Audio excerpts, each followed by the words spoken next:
Hello, welcome back to Math Time with Professor Prime, and I'm your host as always, Professor Prime. Let's talk about math and IQ, aka Intelligence Quotient. So, with IQ, math is in the name, right?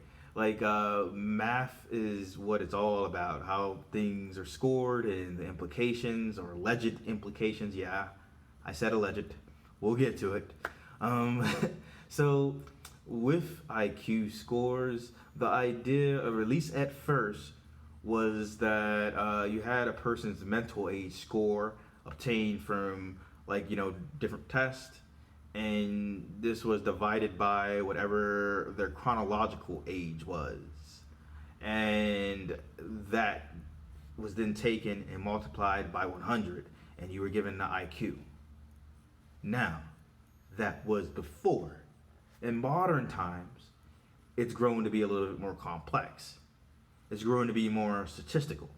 Either way you cut it, there's math in it, right? Because right now, it's they're taking their initial scores and they're transforming them into normal distributions and kind of running with that using certain specifications. But the idea is, again, no matter how you cut it, math is involved. Now, I am big on saying that math is not good. Math is not evil. But how it can be used can be good or evil. Or in this case, it can be evil in some cases or dumb. Yes, that's right. I maintain that the idea of IQ and using it to say anything meaningful about intelligence is actually dumb. Now, some people are not going to like me saying that. And you know what? I don't care.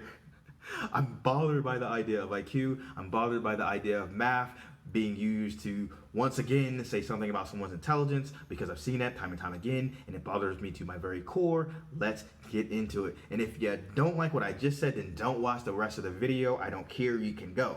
If you're curious why I am bothered so much about it, then please feel free to stay. But I'm not holding back in this one because it annoys me. I said what I said.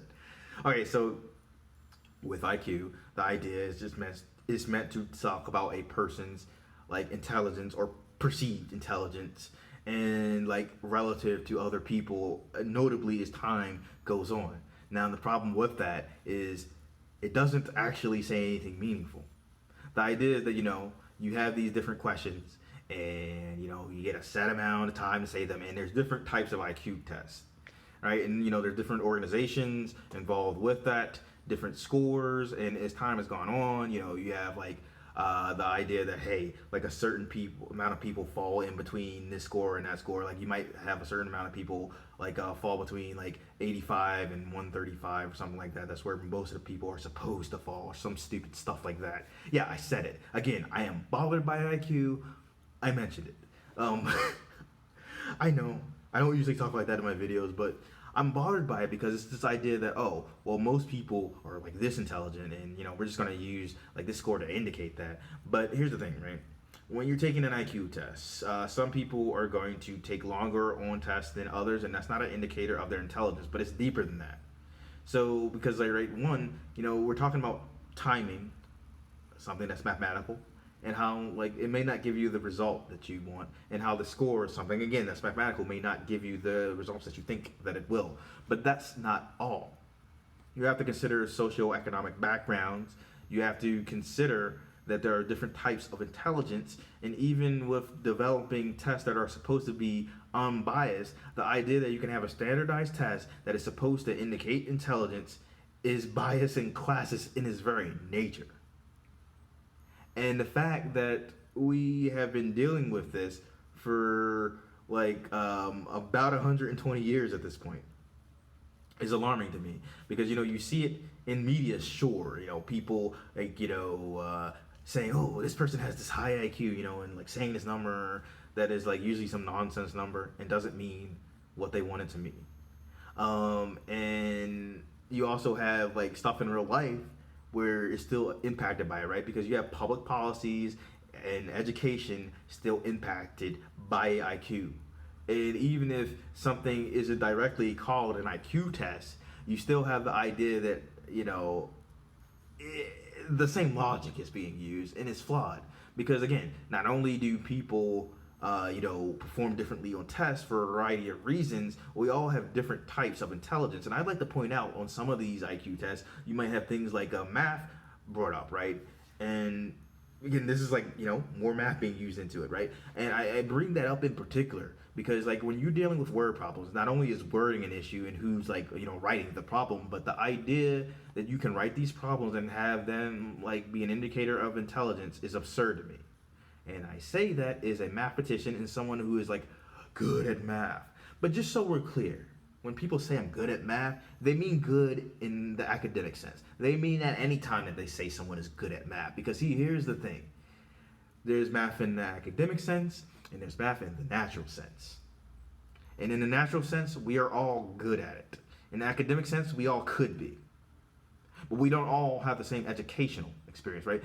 And in my case, I gravitated towards math in the academic sense, and I had the proper resources. And not only did I have that natural inclination towards it, I practiced and I practiced. And I grew up in the culture, speaking the language. So if I were to take one of those tests, and I were to look at those word problems, I'm going to breeze right through it. And that matches my life experience. But there's going to be someone who can be perfectly capable of figuring out the logic behind it, but just maybe didn't see this kind of test or see this kind of problem. And it's not an indicator of their intelligence that they struggled with it. It's just their life experience. And so, that's just one way that IQ tests bother me. And statistically speaking, historically speaking, they haven't been kind to, different genders, and they haven't been kind race-wise. And there's all sorts of stuff wrapped up in whether intelligence is genetic or not, and that's stupid too. And there's a reason why scientists debate that, and there's a reason why scientists debate IQ tests and their validity. There are reasons for that. And yet, despite those debates, a lot of times people still treat IQ tests as reality. And I bring all this up because it's like math being used to say something about people and not for the first time. Math being used to say something about people that isn't true and not for the first time. Math being used to say something about people that further stratifies them and not for the first time. Math isn't good. Math isn't evil.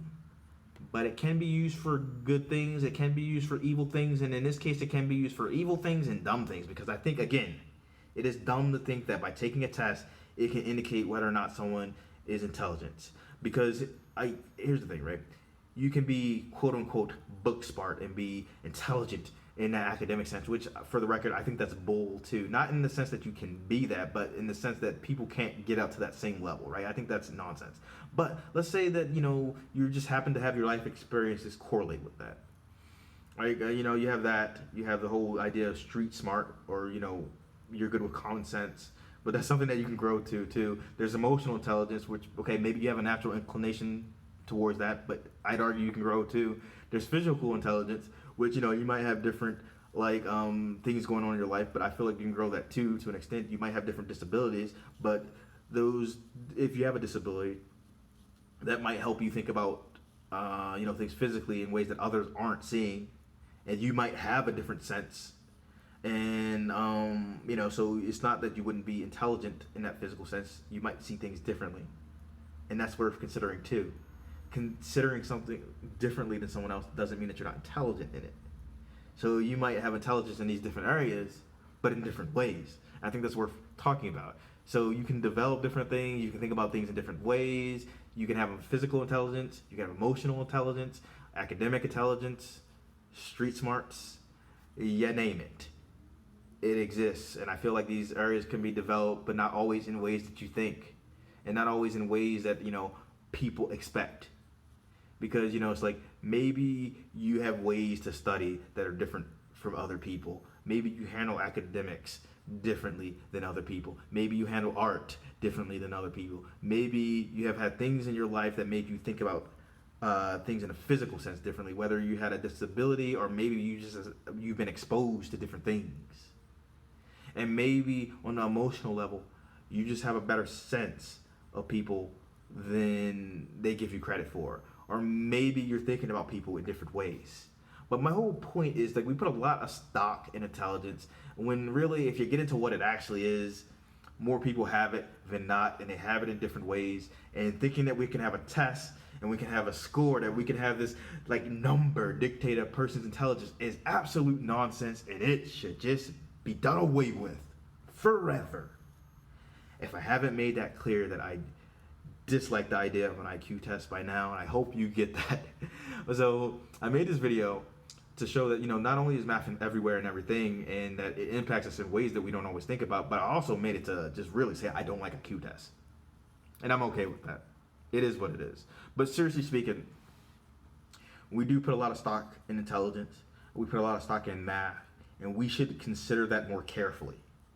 We really should. So that being said, I hope you learned something in this video. If you stuck around with it, thank you for hearing me rant a bit. And I hope you think about IQ differently. And I'll see you in the next one. Professor Prime out.